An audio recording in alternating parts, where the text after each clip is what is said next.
essas pessoas, então, elas vão estar vivendo em sociedade. A ideia do Estado não ter religião não quer dizer que o Estado vai impor isso às pessoas, à sociedade. Não é esse o objetivo do Estado laico. O objetivo do Estado laico é garantir que as pessoas tenham acesso às funções, aos direitos que o Estado deve a todos os cidadãos, sem que isto seja exclusivamente feito para uma pessoa em particular, a um grupo em particular. Tá?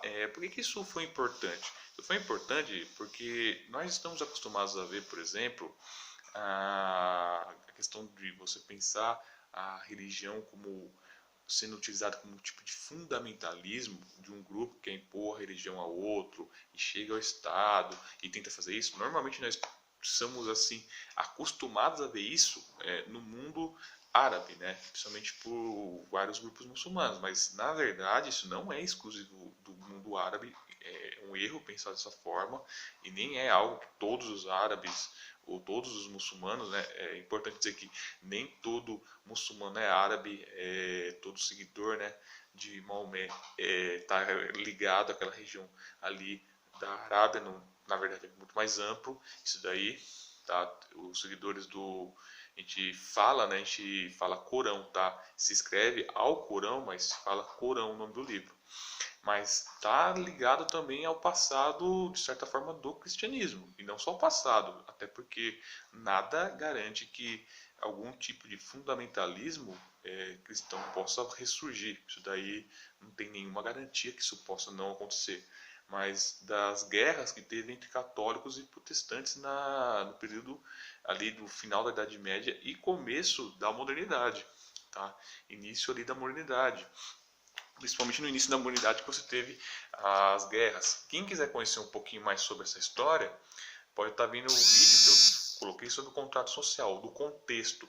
Ali você vai ter, por exemplo, situações que eram muito complicadas de utilização, por exemplo, do cristianismo para fundamentalismo e também para, de certa forma, poder político do Estado. Isso aconteceu e isso é algo que não quer dizer que não possa acontecer e muitas vezes acontece até, só que evidentemente de uma forma muito menor do que era no passado, de fato.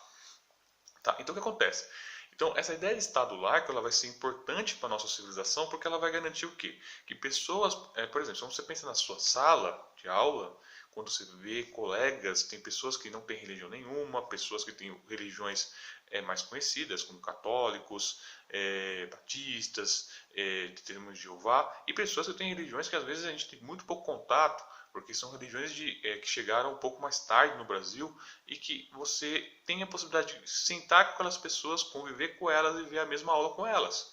E isso, do ponto de vista civilizatório, foi muito importante. Tudo bem? Só que assim, o que acontece então? Dado o que aconteceu, como eu falei para vocês na Europa, a religião, ela no século, principalmente no século XIX, né, ali na modernidade, no século XIX, essa primeira etapa, ela vai ser criticada de um certo ponto de vista. Certo? A gente vai ver alguns autores aqui que vão falar sobre religião. Um deles que é fundamental é o Karl Marx, outro é o Nietzsche, outro é o Kant e, de certa forma, a tradição iluminista, tá? Que vão colocar a religião, eles sempre vão criticar a religião de fora dela. Ou seja, é sempre pensando a religião como algo como algo que está a serviço de algo, certo? É algo que está basicamente servindo alguma outra intenção que não é a própria religião. Então, o ângulo que vai ser feita essa crítica, seja pelo Karl Marx, seja pelo Nietzsche, seja pelos iluministas, certo? Seja pelo próprio Kant, sempre desse ponto de vista, a religião pensada dessa forma. Por quê? Porque se você prestar atenção na modernidade, como eu falei para vocês, a modernidade começou com o pensador, né, o René Descartes. E o René Descartes ele vai ser a grande contribuição do Descartes é a questão da valorização do método, certo? A nossa sociedade é uma sociedade do método, uma sociedade que valoriza, por exemplo, o método e esse método produz mais riqueza, produz muito melhores serviços e dá, de certa forma, satisfação. A religião, a partir dessa sociedade, ela vai ser vista, né, principalmente inicialmente pelos iluministas, como algo que é um empecilho, é algo que incapacita a pessoa à liberdade.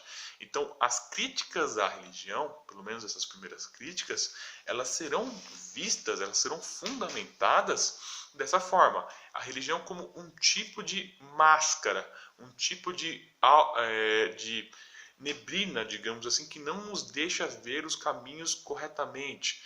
Religião vista como algo ligado à minoridade, certo? Do indivíduo. Você deixa outra pessoa tutelar, outra pessoa mandar em você, comandar a sua vida.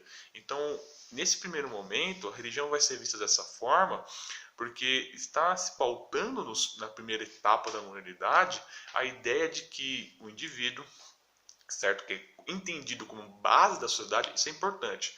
Na modernidade, o indivíduo é a base da modernidade, certo? É a base da sociedade. Na antiguidade e no período feudal, não é o indivíduo, é a família. São coisas diferentes. É a família que é a base da sociedade, tá? Não é o indivíduo.